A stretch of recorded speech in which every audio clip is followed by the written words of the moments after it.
Video script ಉಪಕಾರವೋ ಅಥವಾ ಸ್ವಂತ ಸುಖವೋ? A study by ಮಂದ್ರೂಪ್ ಚೇಮೌಲಿ. ದೃಶ್ಯ 1. ಘಟನೆಯ ಆರಂಭ. The incident.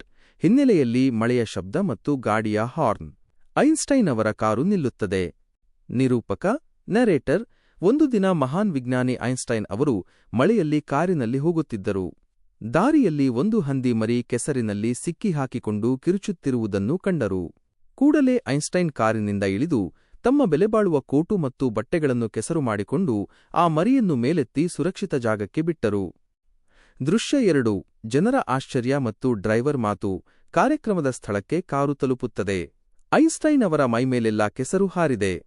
ಜನರು ಆಶ್ಚರ್ಯದಿಂದ, ಅಯ್ಯೋ ನೋಡಿ, ಇಷ್ಟು ದೊಡ್ಡ ಶಾಸ್ತ್ರಜ್ಞರು ಕಾರಿನಿಂದ ಇಳಿದಿದ್ದಾರೆ, ಅವರ ಮೈಮೇಲೆಲ್ಲ ಕೆಸರಾಗಿದೆಯಲ್ಲ, ಏನಾಯಿತು ಸಾಹೇಬರಿಗೆ? ಡ್ರೈವರ್ ಹೆಮ್ಮೆಯಿಂದ, ನಮ್ಮ ಸಾಹೇಬರಿಗೆ ಪ್ರಾಣಿಗಳ ಮೇಲೆ ತುಂಬಾ ಪ್ರೀತಿ. ಆ ಹಂದಿ ಮರಿ ಕೆಸರಿನಲ್ಲಿ ಸಿಲುಕಿದ್ದನ್ನು ನೋಡಿ ಅವರಿಗೆ ಸಹಿಸಲಾಗಲಿಲ್ಲ. ತಾವೇ ಕೆಸರಿನಲ್ಲಿ ಇಳಿದು ಅದನ್ನು ಉಳಿಸಿದರು.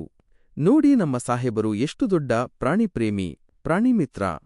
ದೃಶ್ಯ 3. ವೇದಿಕೆಯ ಮೇಲಿನ ಪ್ರದರ್ಶನ.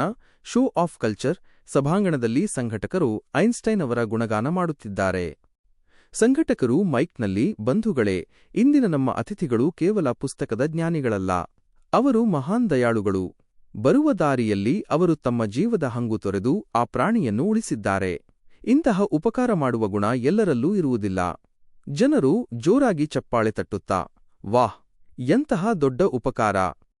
ದೃಶ್ಯ 4. ಐನ್ಸ್ಟೈನ್ ಅವರ ಸತ್ಯದ ದರ್ಶನ. The pure truth. ಐನ್ಸ್ಟೈನ್ ಅವರು ಅಸಮಾಧಾನದಿಂದ ಎದ್ದು ಮೈಕ್ ಹಿಡಿಯುತ್ತಾರೆ. ಐನ್ಸ್ಟೈನ್, ನನ್ನನ್ನು ಕ್ಷಮಿಸಿ, ನೀವು ತಿಳಿದುಕೊಂಡಿರುವುದು ಸುಳ್ಳು. ನಾನು ಆ ಪ್ರಾಣಿಯ ಮೇಲೆ ಯಾವುದೇ ಉಪಕಾರ ಮಾಡಿಲ್ಲ. ನಾನು ಮಾಡಿದ್ದು ಕೇವಲ ನನ್ನ ಮೇಲಿನ ಉಪಾಯ. ನಾನು ಆ ಮರಿಯನ್ನು ಕೆಸರಿನಿಂದ ಹೊರತೆಗೆಯದಿದ್ದರೆ ಅದರ ಕಿರುಚಾಟ ಮತ್ತು ಸಾವು ನನ್ನ ತಲೆಯಲ್ಲಿ ಸದಾ ಉಳಿಯುತ್ತಿತ್ತು. ಅಶಾಂತ ಮನಸ್ಸಿನಿಂದ ನನಗೆ ಇಂದು ಈ ಸಭೆಯಲ್ಲಿ ನೆಮ್ಮದಿಯಿಂದ ಉಪನ್ಯಾಸ, ಲೆಕ್ಚರ್ ನೀಡಲು ಸಾಧ್ಯವಾಗುತ್ತಿರಲಿಲ್ಲ. ಆ ಮಾನಸಿಕ ಕಿರಿಕಿರಿ ಮತ್ತು ಪಶ್ಚಾತ್ತಾಪದಿಂದ ಬಚಾವಾಗಲು ನಾನು ಅದನ್ನು ಉಳಿಸಿದೆ.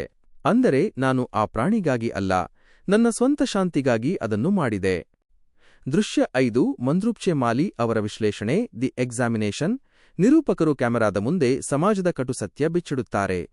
ನಿರೂಪಕ ಮಂದ್ರೂಪ್ ಚೇಮೌಲಿ. ನೋಡಿದಿರಾ ಮಹಾರಾಜ್, ಇಂದು ಸಮಾಜದಲ್ಲಿ 50-60% ಜನರು ಕೇವಲ ಫೋಟೋಗಾಗಿ, ಪ್ರಚಾರಕ್ಕಾಗಿ ದಾನ ಮಾಡುತ್ತಾರೆ. ಕೊರೋನಾ ಕಾಲದಲ್ಲಿ ಅಥವಾ ಪ್ರವಾಹ ಬಂದಾಗ 2 ಬಾಳೆಹಣ್ಣು ನೀಡಿ 10 ಫೋಟೋ ತೆಗೆಸಿಕೊಳ್ಳುವವರು ನಮ್ಮಲ್ಲಿದ್ದಾರೆ. ಇವರು ಸಹಾಯ ಮಾಡುವುದಕ್ಕಿಂತ ಹೆಚ್ಚಾಗಿ ತಮ್ಮ ಅಹಂಕಾರವನ್ನು ತೋರಿಸಿಕೊಳ್ಳುತ್ತಾರೆ. ಮುಂದುವರಿದ ಮಾತು. ಆದರೆ ನಿಜವಾದ ದಾನಿಗಳು ಹೆಸರು ಹೇಳದೆ ಗುಪ್ತದಾನ ಮಾಡುತ್ತಾರೆ.